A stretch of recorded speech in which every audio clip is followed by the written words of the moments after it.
to go back to 4th grade, which I know for some of you isn't much of a trip, but let's say we had 2x plus 8 equals 4.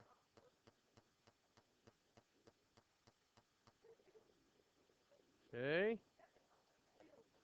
So I need to solve for x. How do I do that? Subtract 8, minus 8, minus 8. 2x equals negative 4. Divide by 2. X equals negative 2. Okay, good job, 4th graders.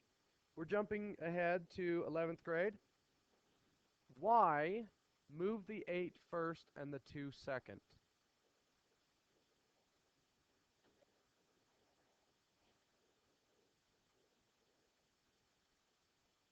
Okay, I've heard one person say something I like, and the rest of you have told me things that other teachers have told you which are lies. So, a lot of people say because the 2 is closer, right? Well, not really. What's holding the x and the 8 apart? An addition. What's holding the 2 and the x apart? Multiplication. So really, there's one operation between 2 and x, and there's one operation between x and 8. So why move the 8 first? That's what your 7th grade teacher struggled to teach you. Okay? Well, order of operations, what comes first, multiply or addition? So that doesn't make any sense.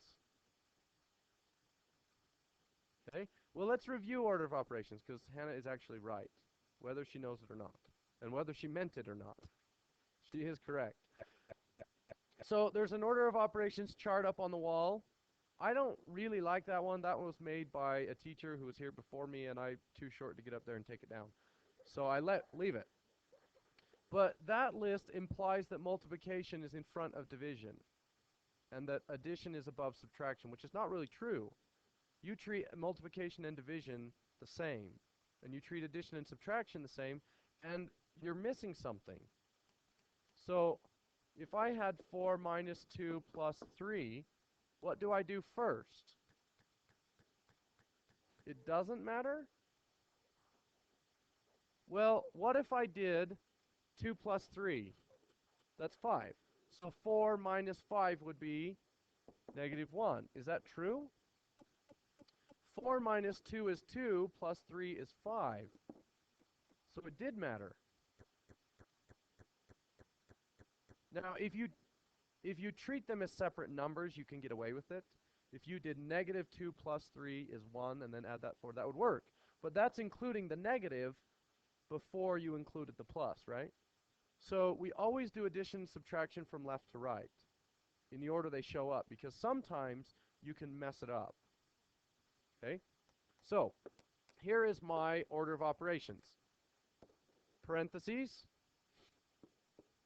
exponents, and then I do division and multiplication kind of on the same line, because division and multiplication are actually the same thing. They're sort of opposites, but they're the same, whatever. Addition and subtraction, and then L for left to right, which makes the wonderful mnemonic pedal. So I guess you could say solving or simplifying expressions is like riding a bike. No? Not working? Okay, never mind. So, but we're not following order of operations here, right? Well, equations are like ogres, which are like onions. They have layers. Okay? So this equation is just a set of layers. And the center of this ogre or onion is the variable x. That's what we want to figure out. So we have this x, and it has layers on it. Well, if I look at the x, what is the first layer? Multiply by 2. So the multiply is the first layer. So this is times by 2. Okay? What is the second layer? Add 8. So if you want to reach the center of the onion, you have to peel the layers back one at a time. And if you want the correct x, you have to do it in the right order. So why take the 8 first? It's the outermost layer, which is probably what you meant by furthest away. Who said that? Somebody said that. I don't remember. Maybe that's what you meant. So, to undo a layer, you have to perform its opposite. So what is the opposite of the plus 8 layer? Subtract 8. What is the opposite of the times 2 layer? Divide by 2. So I could go in and label this as layer 1 and this as layer 2. And you ready for my next pun? To solve an equation, all you have to do is pedal backwards. You guys are a terrible audience. I went from an A plus to a D. Man, reminds me of my junior year of college. Okay, so let's look at a more complex equation. 2x squared minus 8, oh boy, divided by 5 plus 3 times 4. Hold on, I got to figure this out.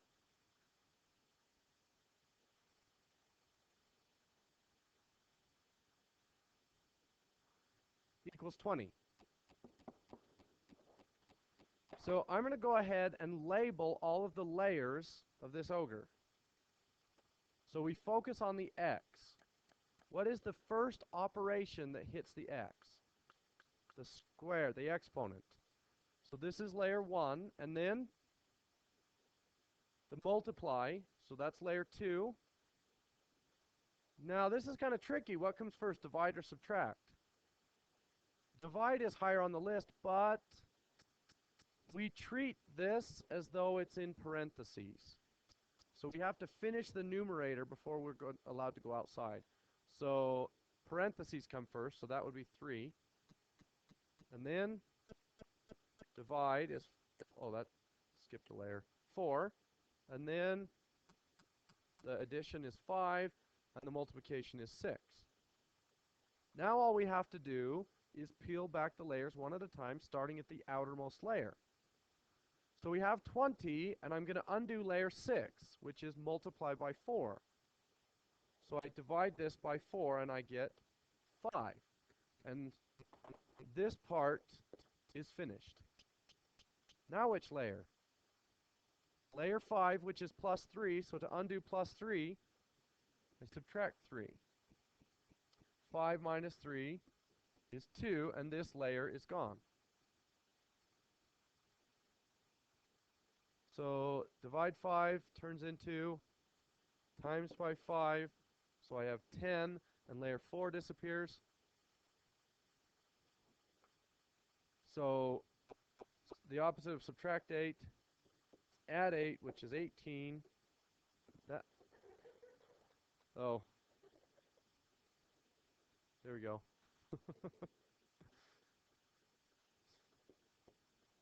So we have 9 square root. So my answer is, oh, good, Hannah. Oh, boy. I can't congratulate and write on the board at the same time, apparently. Plus or minus 3.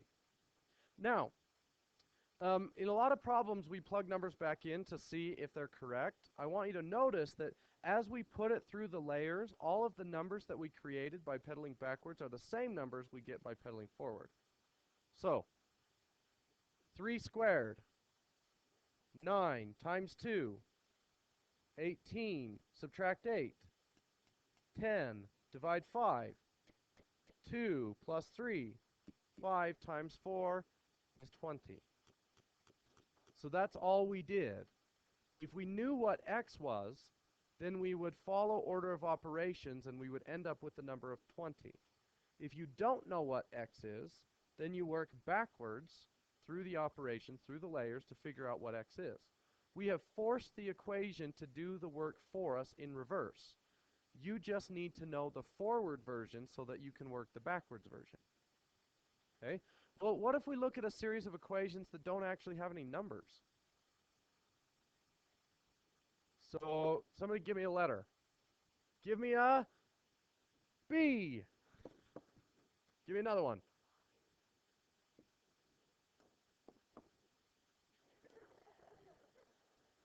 No, no profanity.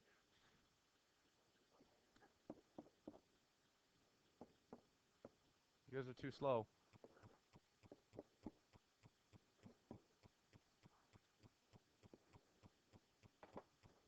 Okay. So, I have an equation here. It's generic, meaning it doesn't have all the coefficients plugged in. It's strictly variables. There may be a number or two in there, which isn't really going to change much. Let's say I said solve for B.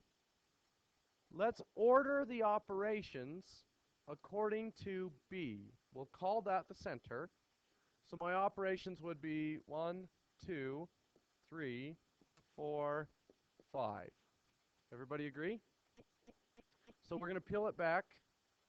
So I'm going to have y, undo, multiply h, so I divide h. What is y divided by h? Y divided by h, it's kind of nice. Okay, next. Subtract c, not divide e, times by e. How do I times all of this by e? Parentheses, good.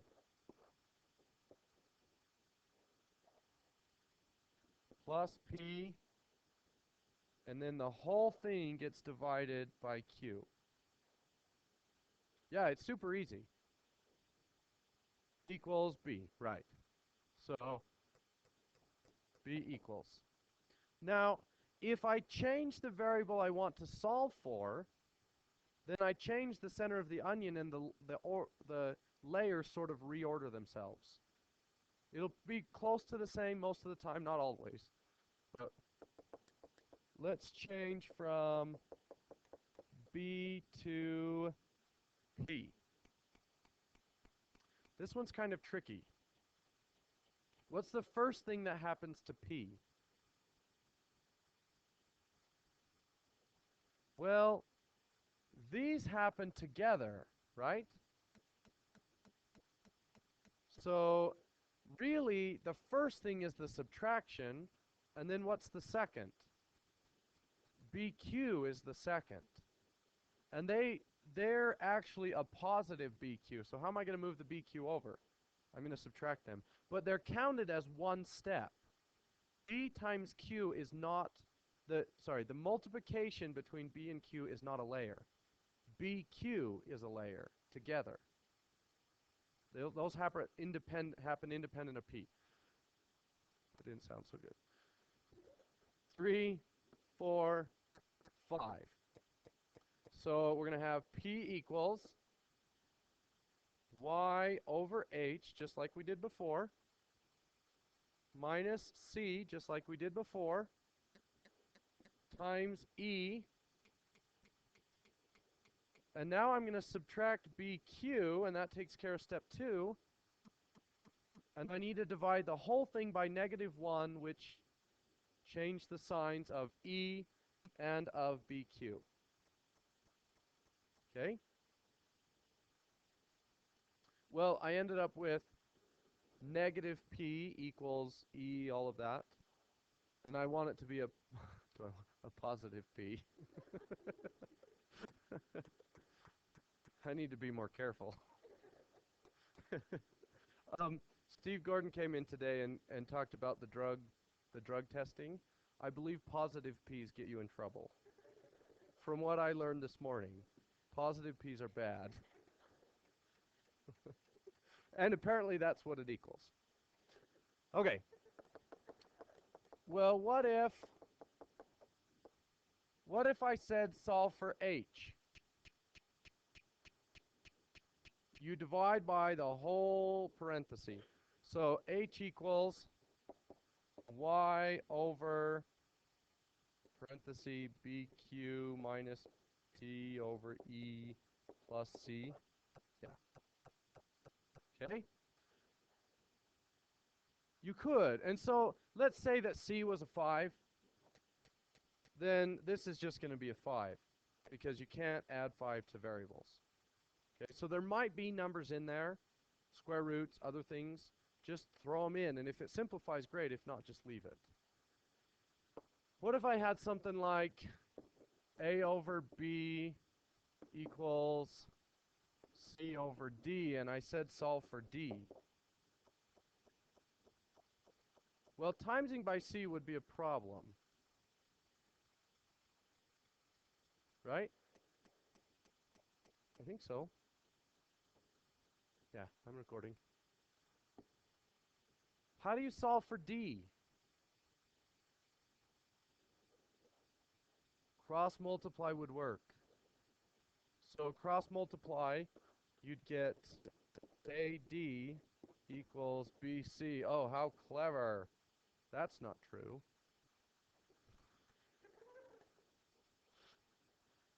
And then if you're solving for D, you have to divide by A. So D equals BC over A. There's another little trick you could do. You can always replace the denominator of one side with the entirety of the other side. And depending, it might be a good idea or a bad idea. So you could move this down there. D equals C divided by A over B. But wait a minute, didn't we just say it was CB over A? Are those two equivalent statements? So if I had C over 1 divided by A over B, how do you divide two fractions? You just flipping times, as Tom Henson likes to say. So you invert this, so C over 1 times B over A, and you get the same thing. All right, your assignment is page 127. It will give you a variable, and you just have to solve for that particular variable. Are there any numbers? Yeah, there are numbers. Don't let the numbers scare you. Just treat them like variables. Hey, good luck.